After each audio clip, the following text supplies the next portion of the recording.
Hello and welcome to another edition of The Screening Room, where we talk about our favorite past, present, and future movies. I'm Molly Prescott.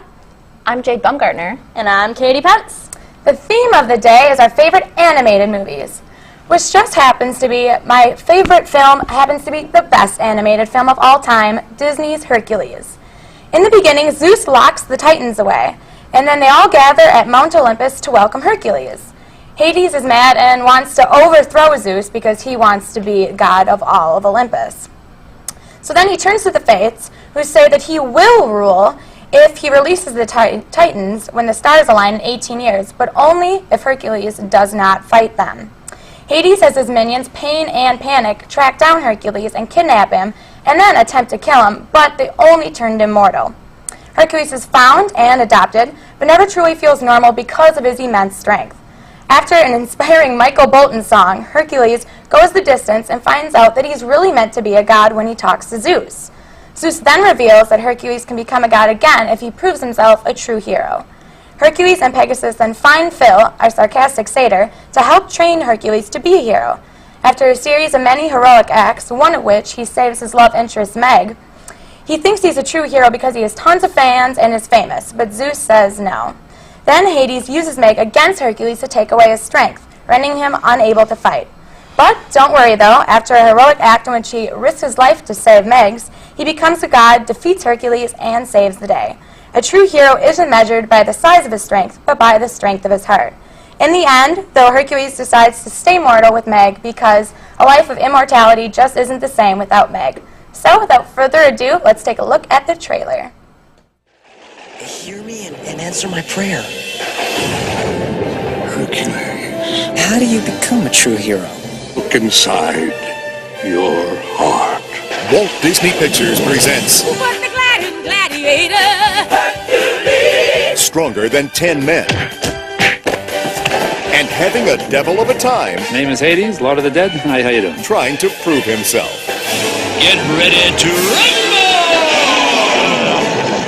My favorite part of the game, sudden death. This summer, Come on! take off on an epic new adventure I'm right behind you, kid! I'm way behind you, kid. featuring a monster cast, Guys, Olympus would be that way. a hotshot villain, I've got 24 hours to get rid of this bozo, and you are wearing his merchandise! and one true hero. Hero to hero, major hunter. Hero to hero, and who to come Get them! It's the man, Hercules. Hercules. the myth, I'm an action figure. the movie, And hey, 2 thumbs way, way up. Hercules. Well, well, it's a small underworld after all, huh? There were just so many things that I loved about this movie. First of all, I was pretty much 4 when it came out, so he was my first crush. I mean, he was sweet, he was sensitive, and he had those rippling pectorals. It also had like an all-star cast, anywhere from James Woods to Danny DeVito. The voices were impeccable. And my favorite part of the movie was Meg, because she was sarcastic and silly, and she's really a powerhouse woman. And that's not always seen in Disney, especially in the 90s. So what did you guys think about the movie? I don't know. As far as Disney movies go, I'd have to say it wasn't my favorite Disney movie. I agree with your point about Meg. I think Meg is a total kick-butt character. She's really takes charge and is in control of her own fate and whatnot. But, I mean, at the same time, I just felt like it was a little, like, too over the top, and just kind of kept setting him up, and it was just a little too much for me. That hurts my heart a little bit. I'm sorry, Molly. I'm sorry. I'm not going to lie. I think it followed the Greek mythology. I'm a big Greek mythology buff, and I think it followed it pretty well. They always make like little references, like Yeah, since they do, Narcissus because- discovered himself, and Yeah, and they do make a lot of different references, and they do. Hercules had a whole bunch of different trials that he had to go through in the original Greek myth, and they do reference a lot of those in some of their shorter kind of cutaway scenes and whatnot. So I really like that about the movie. Overall, some of the animation I don't like either. It's just like he goes from like this skinny little gangly guy to like super was super buff, and I'm gangly, like, oh, that's a little not my taste. what did you think So- about it? Well, actually, I saw it for the first time very recently, and I thought that since I was watching it for the first time as an adult, that I would probably not like it as much as I liked other Disney movies. But I was pleasantly surprised, actually. I was very entertained. I was maybe a little bit more critical than people who saw it as a kid for the first time, but for the most part, I enjoyed it. I also liked Meg, but I'm not a huge Greek mythology buff, but I was a little bit concerned with how it deviated from the Greek mythology. I know it's a kid's movie, but... Yeah. They kept it PG. Yeah. A little bit, yeah. I really love the characters of Pain and Panic. They're coming by lugubriousness. I love every time they say that line, I can't stop it. I feel like some of the names get a little bit confusing because they do use, traditional Greek names like Pericles and whatnot. And as a little kid, that was way over my head. And so, I mean, watching it now as an adult, it's totally different. Like, I understand, where the names come from and the type of names to expect and whatnot, and that what they're saying is actually a name. But as a kid, it was just really confusing for me, like, what are they talking about? And, it was kind of, it was just something that I didn't really like as a kid about it, at least. Interesting fact about Hercules, though, how it's spelled with a C, that's actually the Roman translation. Oh. If it was Greek, it would be with a K. Well, interesting. Fun fact. The more you know. What was your favorite character besides Meg, obviously? I like Phil. He's the little satyr who trains Hercules and goes ahead and gets to take him back and make him into a champion and whatnot. And he's so sarcastic, and he's kind of passive-aggressive, too, which I really identify with. So I really liked his character, that he really gets to have these kind of really fun and sassy moments and whatnot. So I have to say that Phil is probably, even out of all the characters, I think Phil even rates a little bit higher than Meg on my Really? side. I think he's hilarious. Oh, how about you? I liked Hercules, but I also liked Hades. I thought he was wonderfully sarcastic. Hades is a little too freaky for me. I think it's the nose. He's got a really tiny but sharp nose, and it just freaks me out a little bit. Okay. Yeah. Hades is a little scary, but you know what aren't? Pets. What? Pets are wonderful. I love pets. So let's take a look at those adorable perfect pets.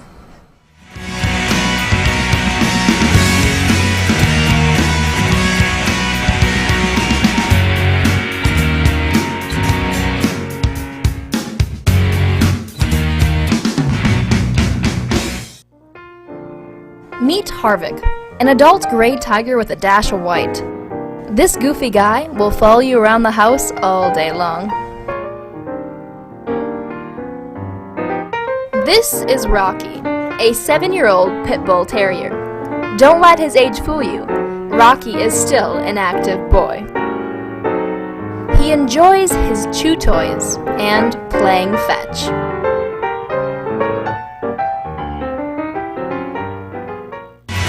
To find out more about adoption for these pets or others, contact the Cooley Region Humane Society at 781-4014. Again, that number is 781-4014. Welcome back to the screening room. Now we're going to talk about Anastasia. Anastasia is hands down my favorite animated movie of all time. Since it was brought to us by 20th Century Fox, it's not quite as famous as Disney movies, but in my book, it rates better, actually. Anastasia was inspired by the actual historical figure Anastasia Romanov, whose fate remained a mystery for decades. In the movie, the vengeful Rasputin destroyed the entire Romanov family, except for Anastasia and her grandmother, who barely escaped with their lives. They were separated in the process, and Anastasia suffered a head injury and lost her memories. 10 years later, we see an 18-year-old Anastasia leaving the orphanage that she'd grown up in and setting out for Paris to find her family and who she is. She runs into two con men in St. Petersburg who are looking to find a girl to pretend to be Anastasia to fool the Grand Duchess and gain the reward money. And they all set out for Paris together. Meanwhile, Rasputin finds out about Anastasia's status as a live person and tries to stop her along the way. Let's take a look at the trailer. An enchanted world. The Tsar of Imperial Russia. A sorcerer's curse. I will not rest until I see the end of the Romanov line forever! A young princess. Anastasia! Grandmama! Who vanished without a trace. One of the greatest mysteries of all time is now the most magical motion picture event of our time. This Thanksgiving, 20th Century Fox proudly presents Anastasia.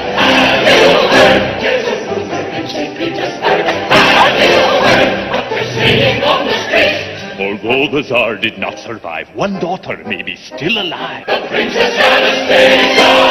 Anastasia. Alive? Ain't that the kick in the head? I guess a curse just ain't what it used to be, huh, sir? It's the story of an orphan named Anya. You want to find your family, huh? And a dreamer named Dmitri. Do you see what I see? Yes! You think that I am Anastasia? That's why I'm stuck here in limbo. Oh! Don't get so grabby. They're teaming up to find a clue to her past before the evil Rasputin destroys their future. I want to look my best. Whoa, that fell right out. The last of the Romanovs will die. We're gonna have to jump. After you! Mayday! The curse is complete. I get the message. From the streets of Russia Anya! to the lights of Paris, I will see no more girls claiming to be Anastasia. You have to talk to her. finding the truth You really are Anastasia. will be their greatest challenge. You will address the princess as Your Highness. And following her heart We've been through a lot together. Princesses don't marry kitchen boys. will be her toughest choice. What goes around comes around. I'm not afraid of you! Dmitri! Hold on! This can only end in tears. And bring me home at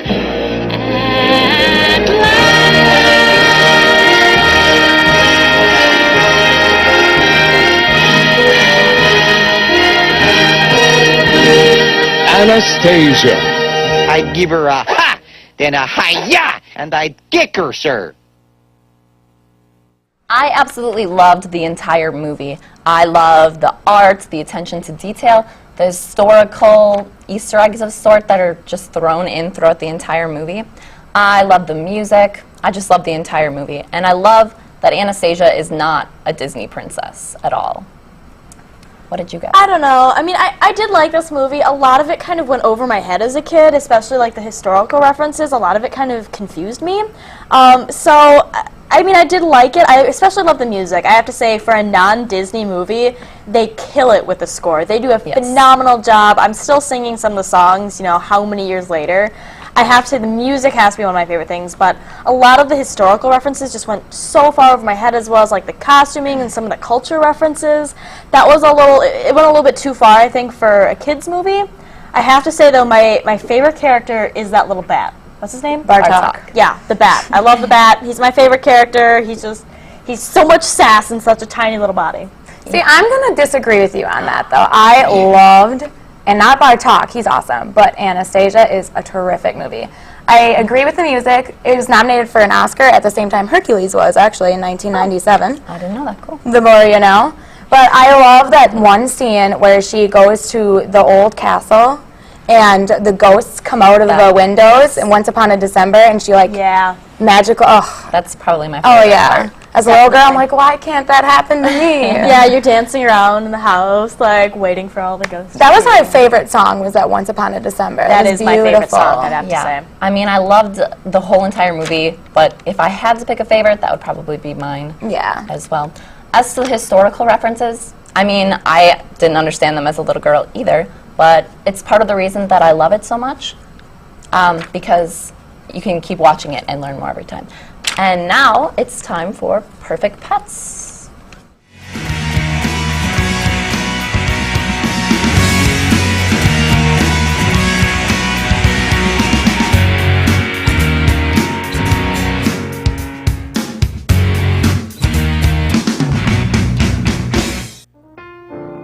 Meet Harvick, an adult gray tiger with a dash of white. This goofy guy will follow you around the house all day long. This is Rocky, a 7-year-old pit bull terrier. Don't let his age fool you. Rocky is still an active boy. He enjoys his chew toys and playing fetch.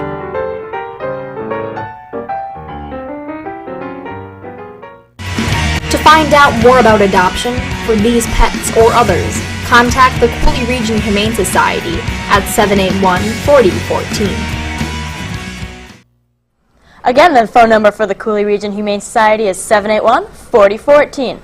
Welcome back to the screening room. I'm going to take us a little bit to a little bit more recent movie, and it's my favorite movie, the movie Up.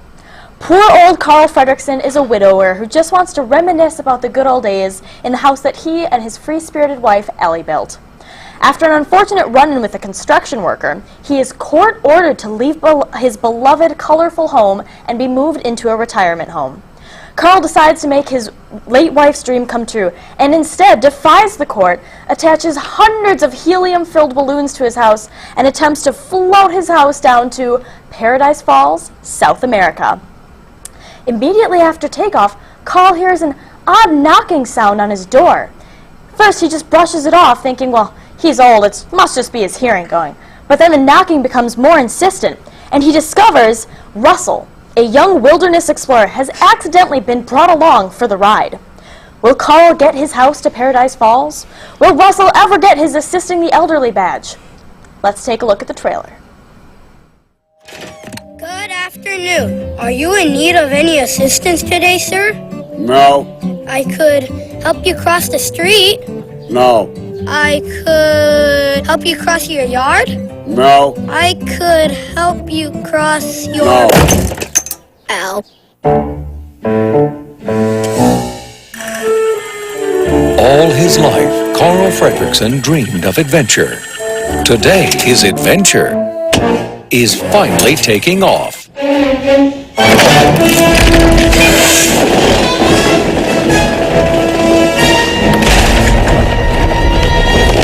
long, boys!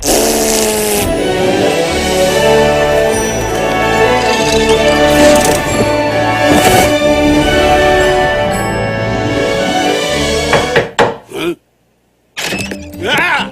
Please let me in. No.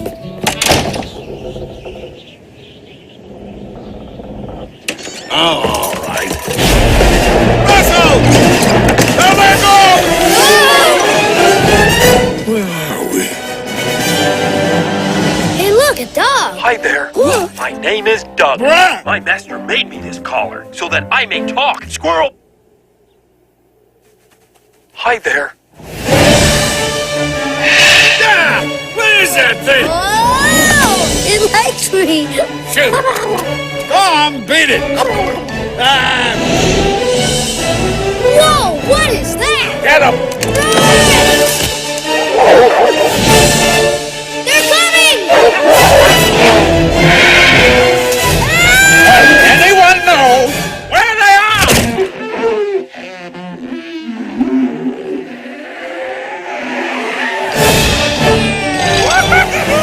Russell! Boop, beep, beep, beep, boop, boop. With my Wilderness Explorer GPS, we'll never be lost. Oops.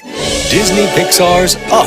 What do these do, boy? Would you throw de acuerdo contigo? I use that collar. Watashi wa hanashima to talk with. I would be happy if you stopped. Up had me hooked from the very beginning, and let me tell you why. I have to say, they have told a brilliant love story between Carl and Ellie with no words in just a few short minutes. It had me on the verge of tears going through their life with them and then seeing how Carl moves on and becomes a widower and whatnot. I have to say, though, my favorite character is Talking Dog Doug. He's such a sweetheart. He's really good to the core kind of person. He gives his love unconditionally to Russell and immediately to Carl as well, even though Carl's this grumpy, grouchy old man. Doug just tries so hard to be warm and friendly and really kind of touch his heart and bring him into the world and be a loving person again. So Doug is definitely one of my favorite characters, and I have to say this movie became an instant classic in my mind. I think it's an absolutely fantastic movie for anybody of any age, and I think it's really relatable. I love that it doesn't follow your really classic kind of like Disney story plot with the love story and the trials and whatnot. It really tells a really different story, and I think it's wonderful. What did you guys think? Yeah, I definitely think that this movie deserved both Oscars that it got. That montage scene sealed it. If nothing else, that montage scene of like from when they met, From when marriage, Carl when she became like infertile. Spoiler alert. You know, just a bunch of things. Like that was one of the most beautiful. I cry every single time I see that scene. Not ashamed to admit it. Yeah. I absolutely love it. What do you think? I thought the whole movie was ridiculously emotional. Yeah. It's beautiful, but I cried like a baby both times that I watched it. Scene, it's just what's so powerful for me is that they managed to do that scene without any talking, no words. You just got the music in the background, and I think that's how you can really tell a really good and well-scripted movie is when you really can portray and bring that emotion out of the people watching without having to say a single thing. See, I think words would have just gotten in the way. I agree. If they tried doing that. When they paint their hands and put it on the mailbox. On the mailbox. That's so sweet. While they're painting their house. And another character I love is Kevin, the female bird. Yeah. But I just don't. I love that her name is Kevin. I don't know. Kevin's a girl. I just love Russell. I mean, that bird. Russell loves that bird so much, and he knows absolutely nothing about it. He thinks it's something else in the beginning, and it's just. I think it's so cute how he wants to make sure that she gets home. And yeah, Russell is definitely my favorite character. Everything that he says just like makes you smile.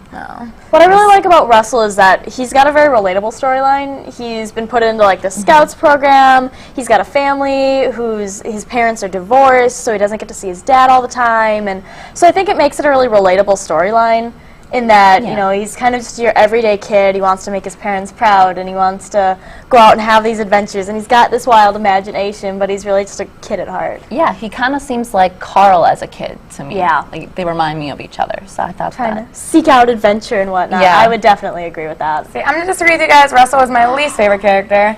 Just because he reminded me of this kid that used to come into the pool all the time when I was a lifeguard, who was also a Boy Scout, and I called him Russell. But he just was just a little annoying to me, just a little too much, I think. He's just so sad and innocent. Cute. Yeah. Sorry, but that part at the end where Carl puts the grape soda badge on him. Yes, all right, his that was final cute. badge. I'll give that. That's really sweet. Yes. I want to. I mean, I loved the ending. I thought it was really perfect. I didn't like that. Then he came back. Like, you went through all this work. Spoiler alert. You went through all this work to get your house to the falls, and you're just gonna go back. Where's he living now? Does he just fly up to visit Russell?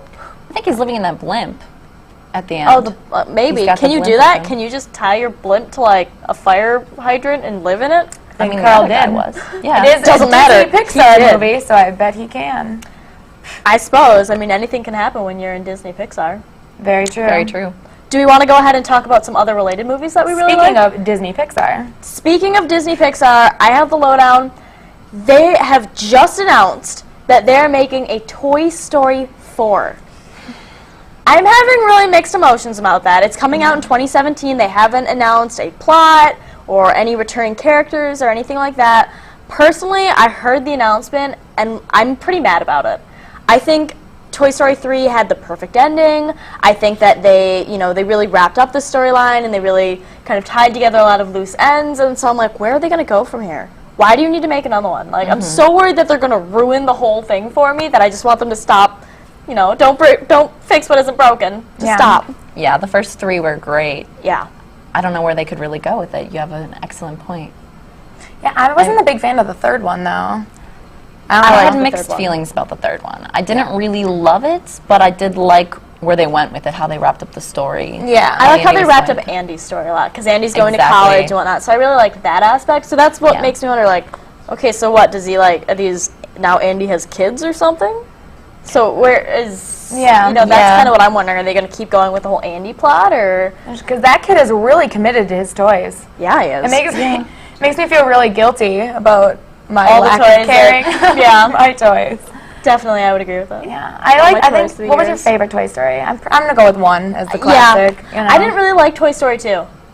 I didn't see it when it came out. I waited a couple years, and I did not like it. I didn't like Jessie, the cowgirl. Yeah. She was just kind of, I don't know. She's a little too over the top. Yeah, she kind of stole everybody's thunder, and I was like, ugh. But most importantly, are you a Woody or a Buzz Lightyear fan? You can't be both. You have to choose. I would have to say Buzz. I'm all about the Woody. I love him. I think he's super funny. I mean, I think that sometimes they're both really annoying and obnoxious. That sounds bad, but I don't know. I like them at different times in different movies. I switch. Yeah, I would agree with that. So. I feel you there. Yeah. I just always felt bad for Woody. That's the thing. I feel like he's kind of got, not to delve too deep into this issue, but I feel like he feels really entitled. He's like, no, I'm Andy's favorite. Exactly. And I'm like, wow, calm down. Everybody can have different favorites. You can all be loved. It's okay. Like, I feel like a lot of the movie's kind of trial and tribulations coming from the fact that Woody is just jealous. Exactly. Isn't that all of the first movie? Yeah, but he was Pretty first. much. You know, I always feel like Buzz is always trying to steal his thunder. I don't know. I always liked Woody. He was funny but sarcastic. He had like the drier sense of humor. Yeah, that's true. I do like his sense of humor better. Yeah, I know. Let's move on to another really popular movie right now, and that is Frozen. Still. Very popular. That's what I think is kind of showing just how great Frozen is that people, I mean, I think I handed out candy for Halloween, and I think I counted like 13 different Elsas that came up. Like, I did kids too, are and really every time there's a Frozen character, and then you said, "Are you Elsa?" and they went, "Yeah." Yeah. They Super really loved it, excited. and I saw it in theaters. I thought it was fantastic. I love that it kind of broke the traditional Disney mold. I'm just not sure, you know, now they have to kind of live up to that. Yeah. Which I think is going to be a problem if, you know, who the next Disney princess is going to be, what the next Disney movie is. I think they're going to have a really hard time trying to live up to that. I heard that they're considering doing a Tangled Frozen crossover. Are they really? Because there's a part where you see the Tangled characters, Rapunzel and what's his name, Flynn Rider, coming in to the castle. There in is Frozen. a whole fan kind of theory going on that Elsa and Anna's mother was actually the sister of Rapunzel's Green mother. Eyes? Yeah, so there's this whole theory in that the parents, when they went to overseas and whatnot, that they had to leave and their ship ended up going down, that they were actually going to Rapunzel's coronation or something like that. So there's a whole fan theory going on, a lot of theorizing, and I think it would be fabulous to see a crossover. That's a really complicated, though, that kind of crossover. I like it, though, but let's talk about what's new in theaters now. Let's see, we have Ouija. Interstellar, I heard, was really popular. We have The Hunger Games coming out. We have Nightcrawler, Fury, St. Vincent. I hear St. Vincent's really good. It's got Bill Murray in it, and they're talking about an Oscar nomination for that one. Big Hero 6, I heard, was phenomenal. I had some friends go and see it. Isn't it Big Hero 5? 5, 6? 5, There's 6, a lot of them. doesn't matter. I don't know. We've got The Best of Me, the new Nicholas Sparks movie. Beyond the Lights, Dumb and Dumber 2, of course, spelt wrong, too. Well, Not that's excited for that one. Yeah, that one didn't look very good to me. No. I didn't like the original Dumb and Dumber, so me neither. I'm going to pass on that one. I'm ready for the Hunger Games. At the Rivoli, what do we have? Dolphin Tale 2, Guardians of the Galaxy, This Is Where I Leave You, and Teenage Mutant Ninja Turtles. Now, don't hate me, but I haven't seen Guardians of the Galaxy yet. I haven't either. My brother's obsessed Everybody, with it. both my roommates went and saw it, and they're like, oh my gosh, you have to go see it, and I just haven't had the opportunity yet. I know it's really good. Everybody keeps telling me that it's really good. I promise I'll get out there eventually. I believe in you. I'm really excited for the Hunger Games. Yeah. I waited for all of them, like around the theater. I just love them. I read the books. I'm not a huge fan, mostly because of the end. I didn't love the ending. Yeah. I won't spoil it for you. We won't spoil it for you. I didn't love the ending. I think trying to take an entire series and translating it from a trilogy of books into the movie, I think they've actually done a pretty good job. Yeah. I think it'll be really interesting. The actor who played Plutarch Heavensbee passed away. Seymour Hoffman? Yeah, so they had to, they said that they weren't going to use any CG for him. They were only going to use what he had done, so I think that'll be really interesting.